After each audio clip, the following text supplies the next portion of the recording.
Yeah boy.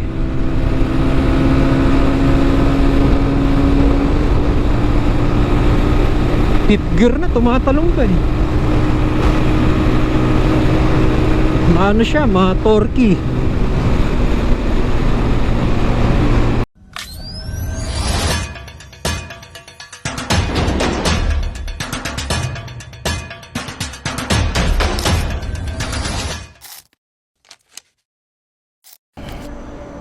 What's up mga ka-two wheels? Kumusta kayong lahat? At welcome na naman sa another video. Ako nga pala si Nads, and eto sa harapan natin ang isa sa pinakapormadong budget cruiser ng QJ Moto SRV 200. So eto yung motor na beginner friendly, na hindi masakit sa bulsa. Pero tingnan nyo naman, mukhang big bike, di ba?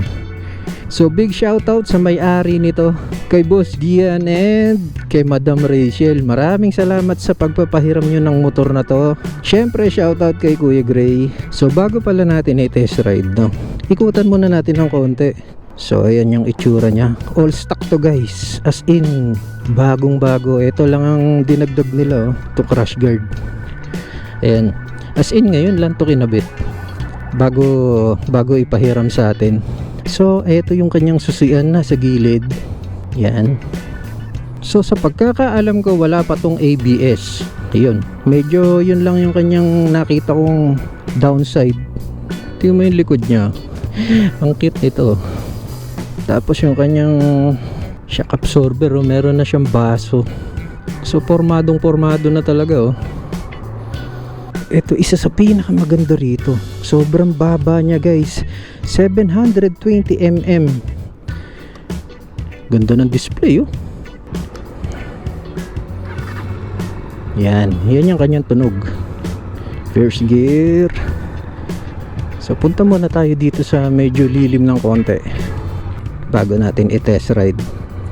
Kung naghahanap ka ng beginner-friendly cruiser na may big bike looks pero hindi mabigat sa bulsa, baka ito na ang motor para sa'yo. QJ Moto SRV 200. Classic cruiser styling, mababang upuan, malapad na handlebar, LED lightning, digital panel meter na nagbibigay ng modern retro vibe. Pagdating naman sa makina, naka 197cc single cylinder engine na may 13 horsepower at 13.9 Nm of torque, partnered with 5-speed transmission.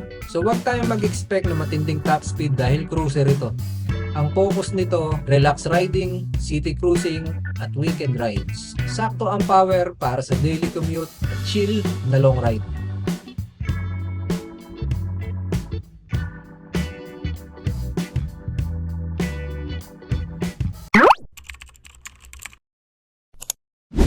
So dito sa bandang kaliwa, basic na basic, high and low. Ayan yung kanyang pass, then turn signal. Simpleng simple, ayan o. Tapos busina. Simpleng simple yung tunog. So ito yung kanyang hazard, ignition, then ito yung start. So ayan, medyo mahaba yung kanyang handlebar. Tapos ayan yung kanyang display. Ang ganda ng display, simpleng-simple lang. Fuel gauge, meron siyang orasan, speedometer, tachometer. Ayan, syempre nagbo-blue pagka naka-bright. Tingnan natin yung palo ng RPM. Yun o. Wow. Ito ang maganda sa QJ Moto eh. Modelo na yung kanilang display. So napakabait ng motor na to. Dahil cruiser siya, of course, pangalan pa lang, di ba? Cruiser. So relax na relax ang posisyon natin dito. Yan yung ating first impression. Sobrang relax. So again, this is 197cc single cylinder, hanggang 5-speed lang siya guys. So pagka cruiser, syempre alam naman natin yon, di natin nahanapan ng bilis to kasi talagang more on pang chill ride lang talaga. Alam mo yung mga tipong ini-enjoy mo lang yung paligid, yung ganyan. Tapos tamang sounds ka lang habang nag-ride.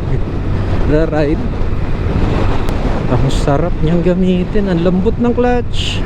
Ang pinaka nagustuhan ko dito guys, although hindi siya naka ABS, pero ang ganda ng brake, ganda ng initial brake. Bagay na bagay ito sa sa mga beginner. Shoot na shoot to. Kahit na hindi ka matangkad, sa sobrang baba ng upuan nito, abot na abot mo. Tsaka hindi siya mabigat. Around 150 plus kilos kung di ako nagkakamali. Isa pang maganda dito guys, ang laki ng tangke niya. 14.7 liters kung hindi ako nagkakamali. Ganun kalaki yung tangke niya. Tapos ayon sa nabasa ko, nag-a-average to ng 40 per liter. Grabe, daig pa yung mga scooter daig pa yung Aerox ko Tsaka ang gaan nyo, sarap gamitin. Pang to, yung tipong kahit maghapon kang magmotor, di ka mangangalay dito.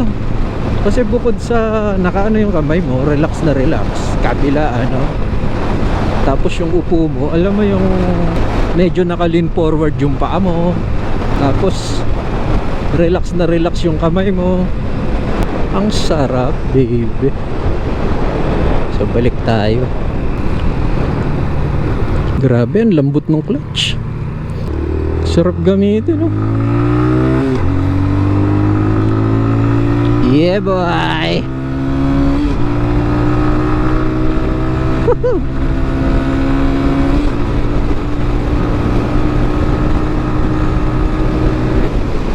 Oops. Grabe, gaan.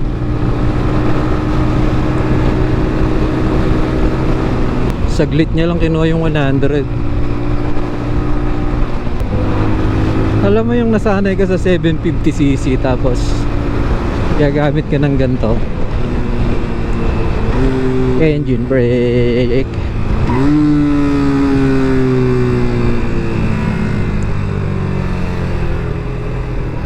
Oops. Sige po, tawid na kayo.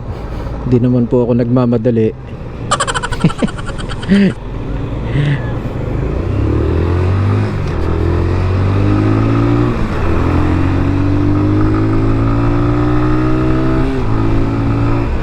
Napakabait nung motor na to. Grabe. Ganda, ganda.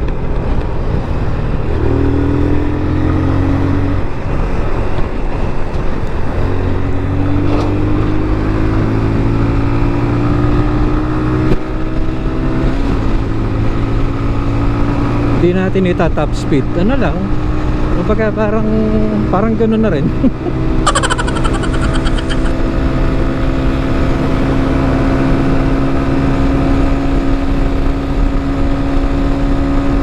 Malakas ang hangin.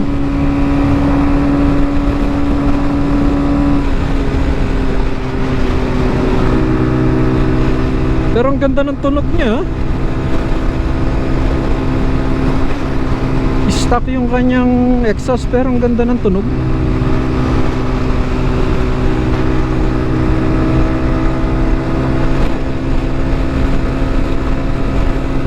Yeah boy, sarap.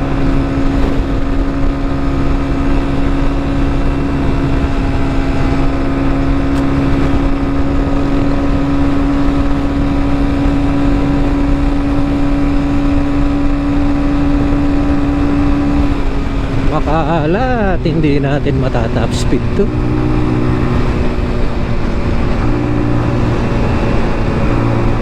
Pero tingin ko simpleng-simple lang yung 120 dito. 120, tingin ko kaya naman yung 130. Depende sa rider. Kasi medyo mabigat-bigat ako eh. Pero grabe, ang sarap niyang gamitin. Ito yung tipong kahit galing ka ng Manila, pupunta ka ng Baguio, maning-mani. Kahit sabihin mo may halong traffic, kasi magaan eh, tsaka mababa.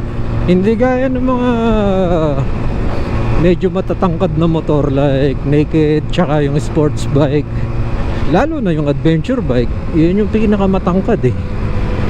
Alam mo yung tipong pag na traffic ka, tapos nakatipto, mainit yung suot mo, mainit yung motor, mainit yung panahon, traffic pa, puro singaw ng makina yung maamoy mo, nako po.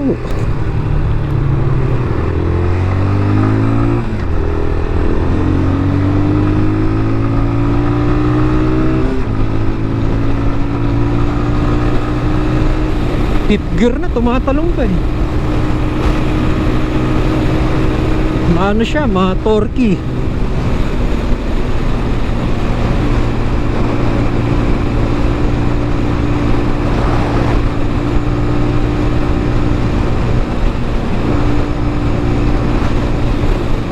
Sa pagkakaalam ko, hindi naman ganun kataas yung horsepower nito eh. Pero yung torque talaga, kasi ganun naman talaga yung design ng mga cruiser. Oops, baka biglang kumaliwa. Tingnan nga natin kung sa 100. Sa 100, nasa 8,000 RPM siya. Medyo lalakas na yung gas consumption na. So mga 80, yan, 6,000 RPM yan. Medyo relax. Relax yung makina, medyo mabilis naman yung takbo mo. Kasi ano lang to guys eh, 200cc, so hindi pa siya pwede sa expressway. Mukha lang talaga siyang big bike. Alam naman natin sa expressway 400 pataas ang kailangan ko.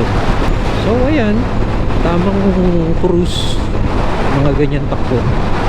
Hanggang fifth gear lang talaga siya eh. Gusto ko yung initial bite ng preno, ang ganda.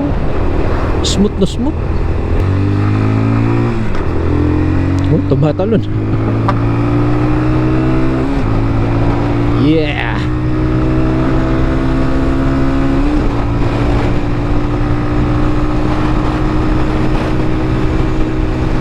Kada pasok ng gear, mararamdaman mo yung torque niya. Oops.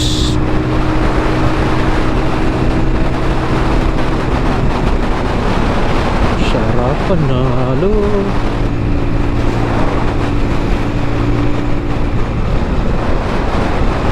Ang SRP nga pala nito guys, parang 100k. Hindi ko alam yung sakto, so ilalagay na lang natin sa screen. Alam mo yung nagpaplano ka na mag big bike tapos hindi ka pa sanay mag manual, ganon na ganon yung naging plano ng mag-asawa, yung may-ari nito. So shout out ulit kay Boss Gian tsaka kay Madam Rachel. Ganon yung plano nila eh. Gusto nilang mag big bike kasi ang motor nila ngayon is yung Aprilia na SRGT. So, nasa 200cc din something yata yun. Kulang-kulang 200cc. So ganon yung naging diskarte nila, kaya binili nila to. Gusto nilang mag big bike, parang nagpaplano silang bumili ng Rebel. So bago umakyat ng mga 500cc, ito muna yung binili nila, which is, so napakagandang diskarte nun kung talagang medyo maluwag ka naman sa budget at talagang gusto mong lumagay muna sa safety. Alam mo yun, yung tipong, yung iba kasi talagang from 150cc 160 biglang lulundag na sa big bike. Ganon ang ginawa ko eh. From scooter biglang nag 750cc ako, kaya napakalaking adjustment yung ginawa ko. Isa sa napakagandang idea talaga kung gusto nyong mag big bike tapos hindi pa naman kayo sanay mag manual, mag-practice muna kayo sa medyo mababang cc tapos manual. Huwag yung lulundag kayo sa napakataas na cc, lalo na mga inline 4. Grabe yun, ang lalakas nun. So ang pinaka final verdict natin sa motor na to, panalong panalo. Pang beginner talaga siya, napakalambot ng clutch, ang ganda ng preno, tapos magaan, mababa, naka LED na ang kanyang mga ilaw, wala ka nang ipoporma, magdagdag ka na lang ng pang safety like crash guard, yung mga ganon. Pero all in all, okay na siya. Tapos tipid pa, diba? Napakatipid ng motor na to sa isang 200cc na mag-a-average ng 40. Di ba? 40 kilometers per liter, napakatipid nun sa isang 200cc. So hanggang dito na lang guys. Maraming salamat sa inyong pagtutok. Sana nagustuhan nyo ang video na to. Please like, subscribe. Basta suggest lang kayo kung ano yung gusto nyong motor. Tapos hahanap tayo para ma-review. Kahit simpleng review lang. So hanggang dito na lang guys. Syempre lagi nating sinasabi, prayer is the best gear. Nods on two wheels. Yeah.